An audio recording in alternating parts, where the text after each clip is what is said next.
Hello friends, welcome. Today we are going to talk about a very important topic which is called production linked incentive. I am 100% sure whoever is listening to this presentation, they might have heard about this important government initiative. Now in this presentation, I am not going to go the usual way to talk about the disabilities and how much additional subsidies which the government of India is required to give in order to mitigate these disabilities. This presentation is going to be more anchored around the international politics which India needs to navigate to make these schemes much more effective from the point of view of utilizing the subsidies which the Indian government is giving to promote local manufacturing. Now, before we get into the details, let's revise the objectives, the key objectives of PLI. We all know that PLI is directed towards fostering foreign direct investment, generate more employment opportunities, accumulate valuable foreign exchange reserve, and stimulate domestic value addition. Now, the most critical part here, which I would like you guys to focus, is domestic value addition. Because if domestic value addition is not promoted, none of these three objectives, which are listed above, can be realized. So, let's go into the background of the case. Now, in 2018, India lost a very important case in WTO, and the complainant was US, and the allegation was that India's schemes in question at that particular point of time, all the schemes to promote in-country value addition and promoting exports, were violating the WTO agreement, because India was a signatory to WTO. And because of that, India had to unwind all these schemes. And then that is the key genesis of PLI. Now, fortunately, on July 13, 2023, this particular case was settled amicably between US and India, and both the parties decided not to pursue the case. And this is going to be very, very important. So you just keep this in mind as we go forward with this presentation. Now, why India lost? As I already mentioned to you, there is an Article 3 of WTO, which is called Agreement on Subsidy and Countervailing Measure, prevents a country to give subsidies to promote exports and to drive local content. But there was a shelter clause, which is called Article 27, under which a developing country, can somehow overcome these constraints and still give subsidy. But India, unfortunately, did not qualify to kind of under this Article 27, because it already surpassed 8 years after joining WTO, and there is a GNP threshold of $1,000 per capita that was also breached. Now, origin of PLI is nothing new. So it's not that just because India lost the WTO case in 2018, the PLI was invented. The PLI actually was first notified by MeitY on August 3, 2015 under the policy called Modified Special Incentive Package Scheme. Though it was not very popular because nobody promoted this scheme at that particular point of time. So then what happened, because this particular scheme, MSIP, was not challenged in WTO, and it was considered to be a compliant scheme under WTO regulation. So it was natural for India to pursue this scheme for promoting local manufacturing going forward. So that is how the PLI came into being, to boost local manufacturing. Now look at the existing PLI scheme, and this chart is very, very interesting. So the first scheme that India brought into the PLI framework was large scale manufacturing, which was basically to manufacture mobile phones. Now, if you look at this particular scheme, you will notice that the companies who actually got the subsidies, they were exempted from a mandatory local value addition clause. There was no value addition clause in this large scale manufacturing of mobile phone, which India brought in April 1, 2020. However, going forward, all the key PLI schemes like IT Hardware 1, IT Hardware 2, even the auto, all had mandatory localization clauses.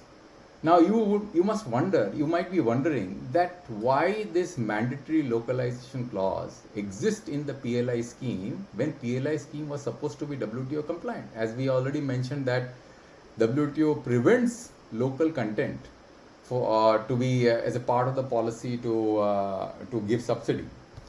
Now, this is because of the fact that there was a settlement. I think that in US and India decided to settle, and India became a little bit more adventurous to just test the waters, to just modulate the PLI scheme to do mandatory localization for these components, components and hardware, including auto. Now, for auto, India is quite fortunate because there are already a lot of manufacturing happening in the country. So, putting a clause of 50% value add for auto was not a big deal, right? Because it was a qualification criteria. Now, there are two ways to enhance local value add. One is to drive a clause or include a clause of mandatory localization. Another is enhance duty. Because if you enhance duty, you are basically doing what? You are stopping imports. Once you are stopping import, the companies are forced to manufacture those components locally. Now, for mobile phones, India could not, or even today doesn't have an mandatory local value addition clause. However, for these items, India has a mandatory local value addition clause, because for auto it is different, because auto already has quite a intensive local value addition clause, so therefore there is no problem in kind of giving that a qualification criteria, because why would you give subsidies to companies who do not meet local value addition criteria? Because most of the companies actually are falling into this criteria, so there is no problem. But here the problem is that here you can't basically enhance duties, and to prevent the companies from importing components from outside and to drive local manufacturing, and because of India's ability to settle in WTO with US, India has an opportunity to drive a local mandatory clause. However, in case of large scale manufacturing of mobile phone, India has a leverage yet that they can basically enhance duties, because they are doing so even for the ITA components, which is still under dispute in WTO, that duties cannot be enhanced in those components because India is a ITA signatory. But India is challenging that case in WTO, and still India is able to enhance the duties, and that's why the local value addition clause is not being put as a mandatory clause in the PLI policy of large scale manufacturing. There is one more reason, that if you push a local value addition clause in the PLI for large scale manufacturing, then many companies, and most important companies on ground, will get excluded. There won't be any local manufacturing, because some companies are having a value add of 5 to 6%. There may be companies who are having value add of 30%, who are manufacturing in India for quite a period of time. But those newcomers are having a value addition of just 5 to 6%. So if you drive a local value addition clause here for large scale manufacturing, those companies will get excluded. So what should be the strategy going forward for in the pursuit of local value addition? Now, as we have already seen, that import of electronic hardware is a very big ticket item, where lot of money is being spent, especially in laptops, computers, and other electronic hardware. So therefore, it is important that we have to drive local value addition in these. So India is already doing it, and India has already made a lot of efforts we have the hardware policy, PLI for hardware policy 2, which already has attracted a lot of attention of the various companies. So probably that will be successful. Second comes the duties as a deterrent.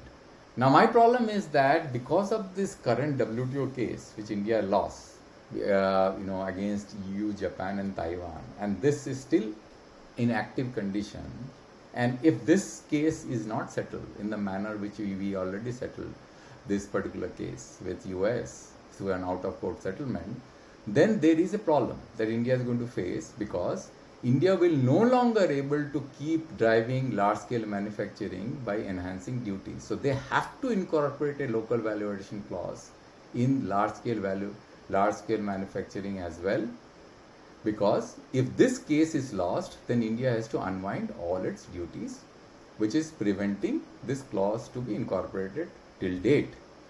So that is where the biggest challenge that India is going to face from an international politics point of view, to keep manufacturing mobile phones in India.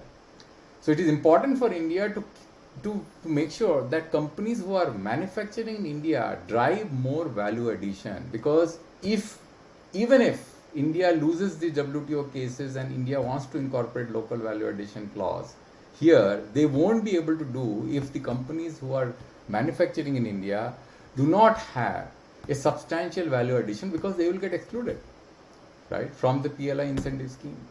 So that's the key problem that India is going to face. So the future challenge would be that, unlike auto, the key players in manufacturing a mobile phone adds very little value.